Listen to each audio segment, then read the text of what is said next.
Hello everybody, welcome to another daily dose of gaming news and all that good stuff. And as always, I also publish on Rumble, on the blogger stuff there, as an archive post on Patreon for extra support, and any kind of updates and such will I always go about on Twitter X platform. Um, yeah, I think maybe today I can bring about the VOD from Sunday's live stream from Elden Ring. And also a Mutineer Zero Road to Eden episode for today. And we'll see if between today and tomorrow I can go about and do some live streaming also.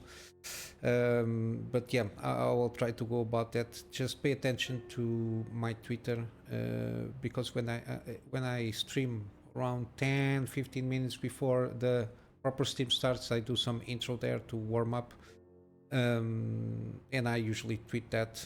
So if you're curious about that, just follow me on Twitter. And again, just a reminder, we got a lot of completed gameplay series here, from Prey, XCOM 2, Evil Within, Void Bastards, Resident Evil, some Tomb Raider. But with time, I will have to update this. And sorry, shit, sorry about that. Oh my god, I misclicked there. I will have to update this some games here, for example Resident Evil 7 and the Tomb Raider series. I will redo all of them in 4K, and yeah, at the moment in time that's it. Probably Alien Isolation later on, after I do a more couple horror games, especially Resident Evil and some of the other games that I have to, Dead Space remake, and a lot of that. We got Metro series also. It got a lot of stuff to do, and then I might be jumping and remaking some gameplay series, because I didn't do the entire trilogy here. I didn't do the follow-up from Resident Evil 7, and it's been a while since I played this one. But yeah, got a lot of stuff to go about on the gameplay series there. A lot of catching up of games that I didn't play, even by offline.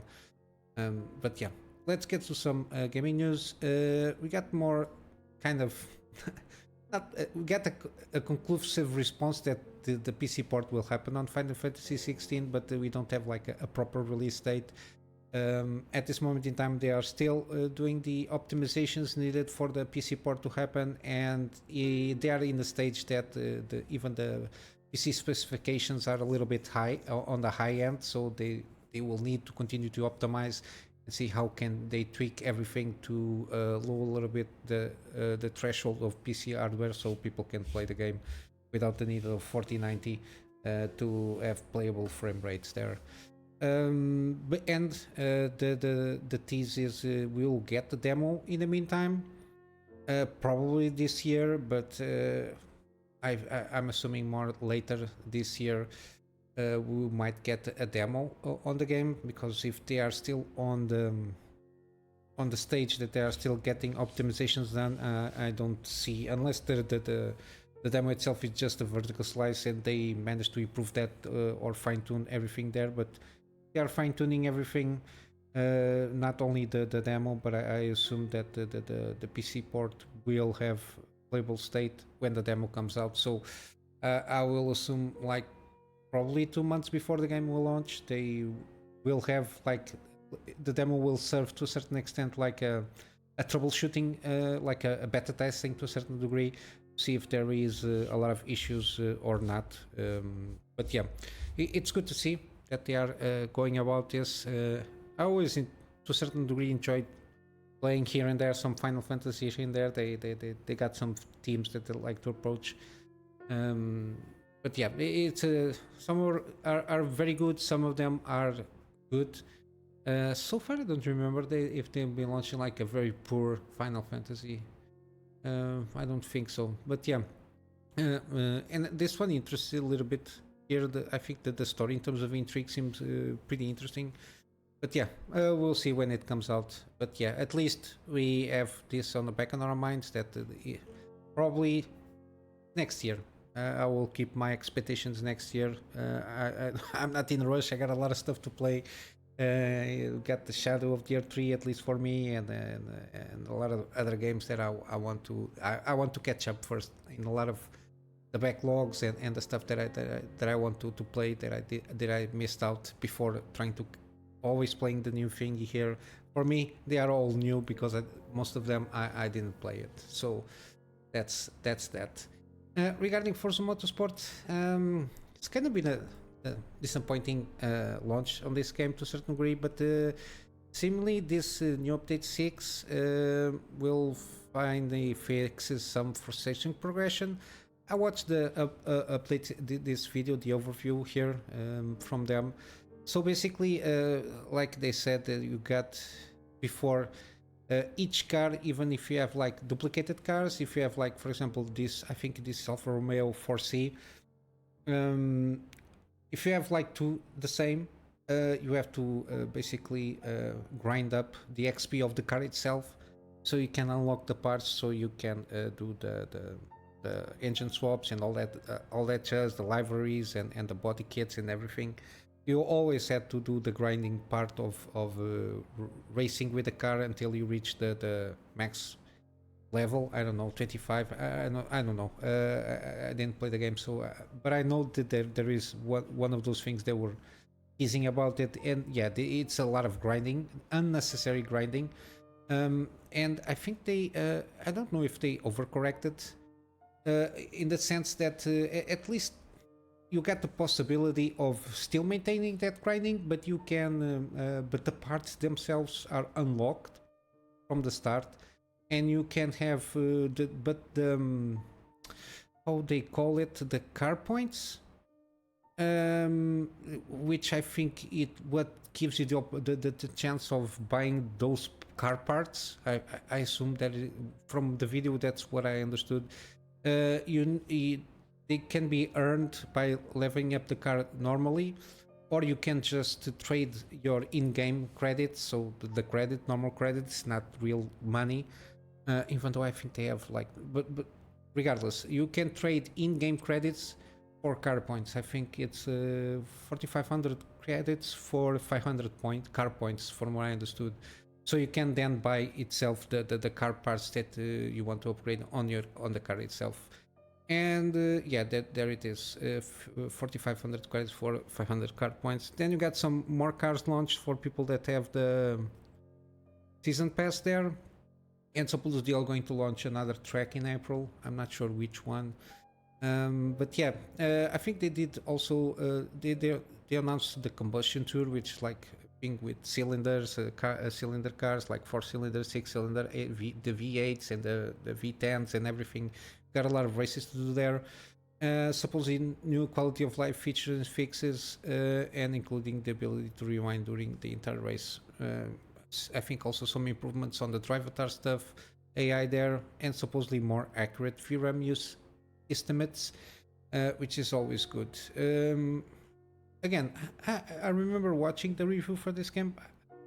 I suppose the gameplay is not that bad as a more simulation driven game, but yeah, good to see that they are trying to improve the best they can, and supposedly they are taking a lot of player feedback on the fields that they can improve on the game, which is always good to see. But yeah, probably when the game comes into a promotion or a deal or something like that, I might get into the game itself. In other games, we got Dragman's Dogma 2.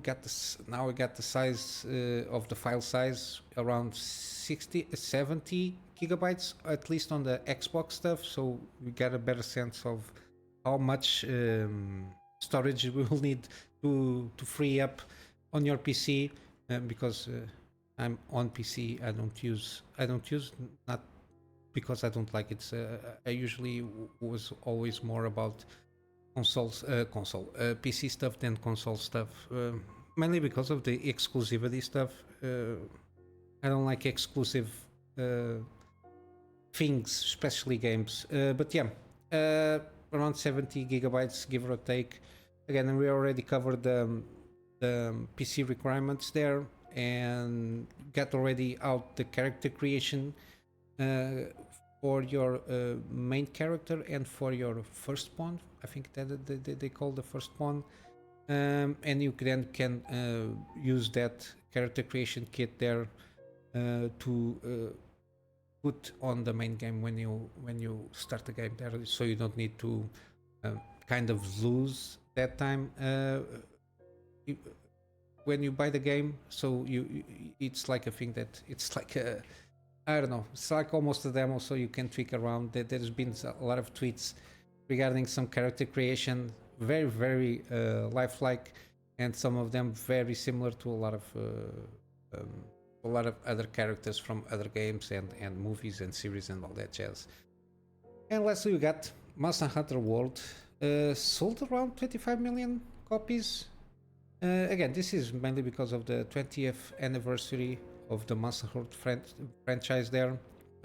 Been seeing a lot of this kind of stuff there, and by itself, the Monster Hunter franchise, I think, forgot to it around almost 100 million units from all Monster Hunter games, and yeah, 25% of them were from Monster Hunter World alone. This also includes the Iceborne Master Edition or whatever they call it. There is like an extra edition there, but the game itself, 25% of all the sales from all the franchise from the franchise itself, 25% just from this game alone, which is very impressive.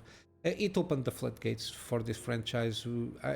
This franchise, I always heard about it, but because always, I think it's more about Nintendo, because it was very also Japanese localized, but then they started releasing a few years afterwards to other countries, and this one was international release at the same time all over the world, and it seems a pretty good one. But I think I'm going to my entry point will be Monster Hunter Wilds. This is a huge commitment in terms of timing that you need to get around, but it seems pretty good. All the tracking, and then you have to prepare yourself for the to hunt the monster. Then you have all the your companions, and you got your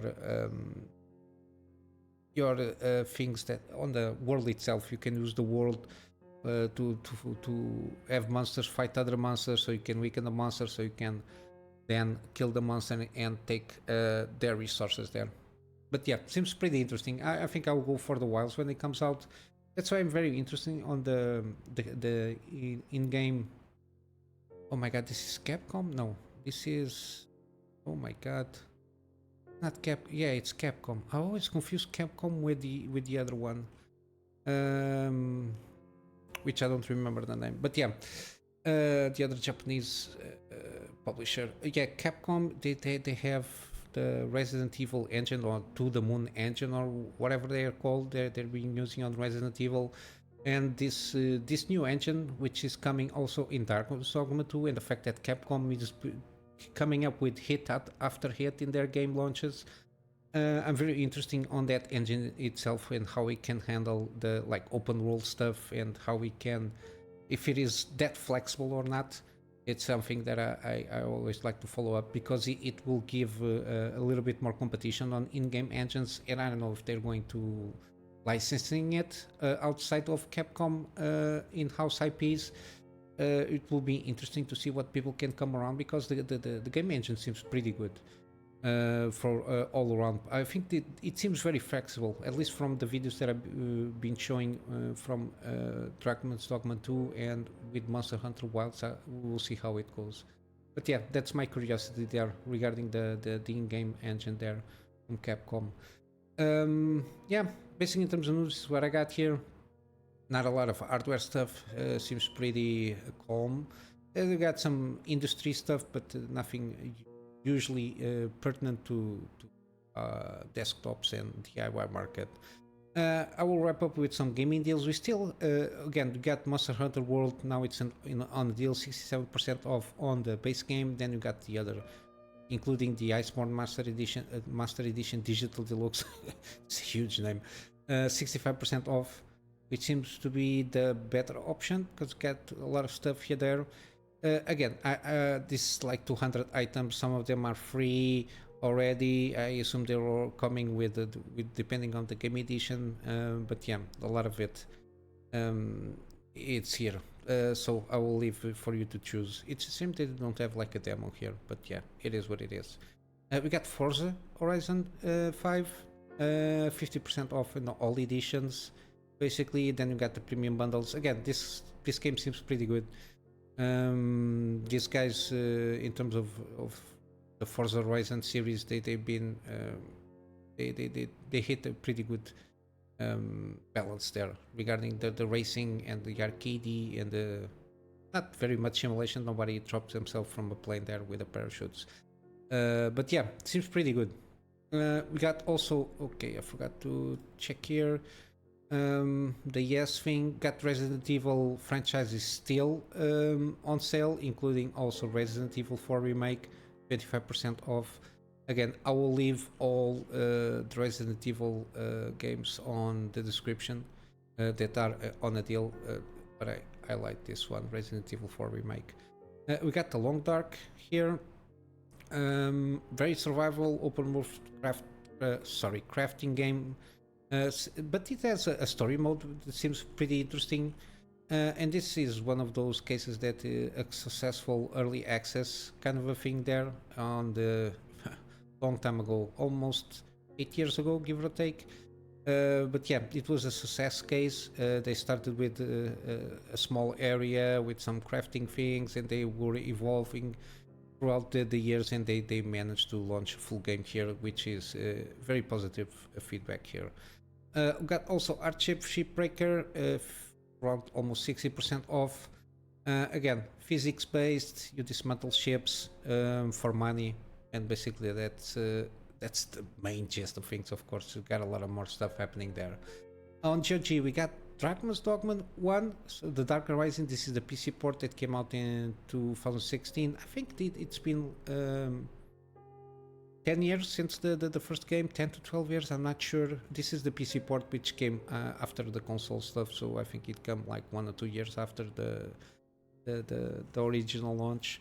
But yeah, it's in terms of graphics, it is what it is. It's a 10-year game, so but I think again, 84% off, so around $5 for the game. It has all the DLC that came out and all the content that came out for Dogma 1. We got Hellblade: Shadows Sacrifice, 85% off. Again, great deal here. We still have around almost 2 days here. Get this deal. And Tomb Raider, the GOTY edition, so it has all the content and playable DLC here also. $4. I think this is a steal here. On GOG, they don't have the other two from this trilogy, but then again, you don't need all of them to enjoy this one. But yeah, this is what I got for you today. I'm just going to wrap up with a plug on my Patreon. The Patreon at this moment will be for support for me to get a little bit on the storage side of things, for me to be able to get backups of the stuff that I do for my clients, and some extra space for the videos that I do for the channel. And yeah, that's it for today. Later we got probably the VOD from Elden Ring stream and the Mutiny Zero episode, and we'll see if I can manage to go about and do some live stream again. And I wish you a wonderful day, and I will see you in the next one. So till then, Kunamy Master out.